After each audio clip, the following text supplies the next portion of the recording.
Hi, good to see everyone again. It has been a long time since I post anything. Today is my nephew's graduation party, so let's go see what we are cooking for his party. Actually, my nephew graduated in 2021, but due to COVID, we wait until this year to celebrate. My brother and sister-in-law want to order all the food, but everything's so expensive now, so they decided to cook most of the food themselves. So let's go see. Nhớ rằng tao để hẹn và chỉ tao làm chi nè đùa. Nếu nào giờ cụ từ sinh dự lú party cần tới ta, chỉ một sai bé hậu ở trong mà đó chỉ cho lú party. Khó chứng chỉ nữ tứ cần tới ta xong ốp hạ nâng ngồi ý lợi tới sĩ vị một cá mó dễ bé thế lì tỏ cho xong nó em mà lấy ô party cho nữ. Cụ tụi nữ thiết tụi nhá người dân xã ủa được rau mỏ xứ thì sĩ ốp bé xong nó em rau mỏ kỳ thầu dành cái thế lì dễ xế là mùi dừa rau mỏ em bé mà lì ủa bé. Dễ một sai bé hậu đó chỉ cho nữ lú party. Fried chicken wings and salty shrimp are the two main dish for this party.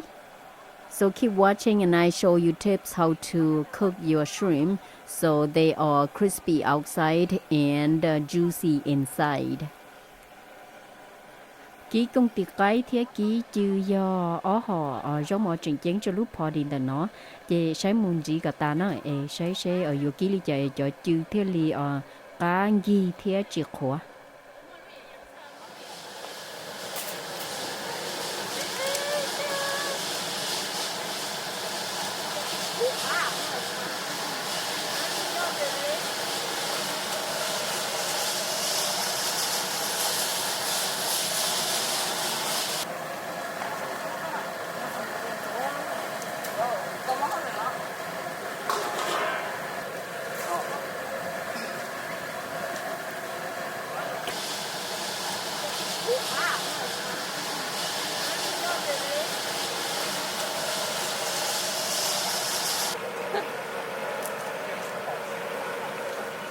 Clean shrimp by cutting out any whisker or antenna. Rồi cho chư thía mua cho phút dự dĩa bỏ chế cả ta. Coat shrimp with cornstarch.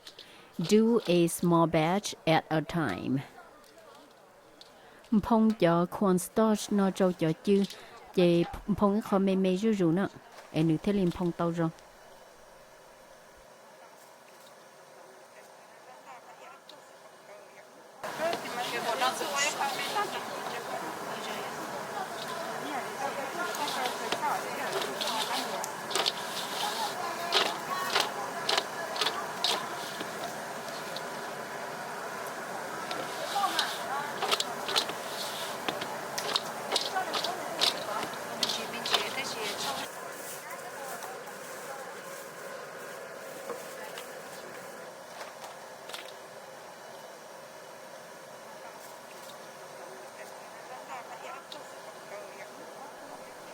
Here is the most important step.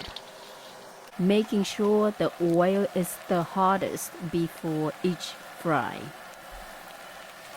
One way to tell that the oil is the hottest is that it has no more bubbles.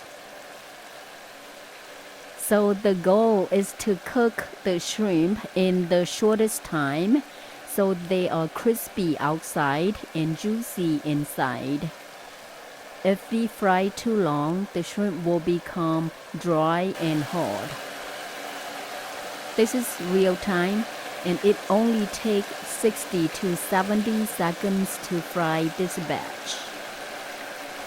Còn nói chuyện chén hẹn, one day có ký cho chiên sư xua rau về to cả cho cô cú hẹn nữa, em mà ký nữa.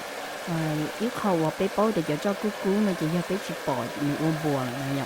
Thì sư xua rau có vô ký về to cả cho cô cú em mà ký. Cái ký cho chiên là nó sẽ sai sao nhở. Giờ bé ký nên để cho chiên là nó nu tật tới theo khổ khổ thì chỉ cá lại nữa. Giờ là nó nu xí li ý là thì theo cậu sa cần sư chỉ xí hơn đấy luôn á.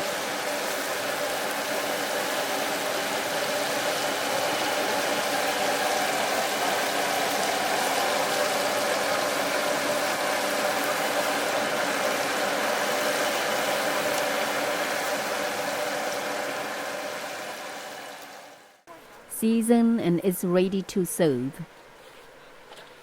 Phong chế thiết sư lọ chế ba nọ lợi sư. It's a lot of work, but we do save money. The shrimp are bigger and it tastes much better. Nữ yên xá cơ thía, thì chị cứ xây nhia thía, cho chữ lo thía nọ cứ cá đùa.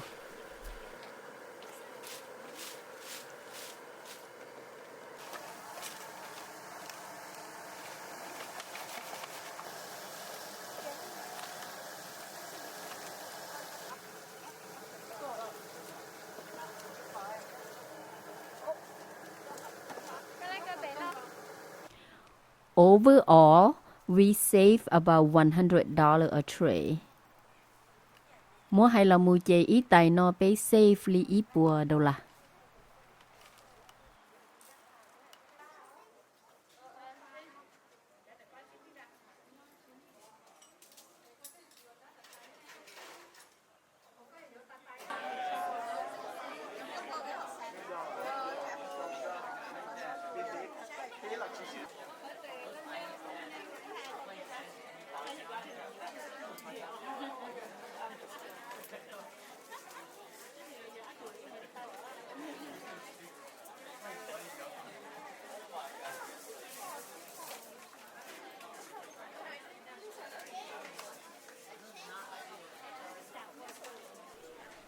Everything's so good. Thank you for watching and don't forget to subscribe, like and share. Thôi giờ giống món nào mà cá lê cá xí. Ở trong cái tôi sai and dọn dọn subscribe, like, thế share nào, ok. Xin chỉ được.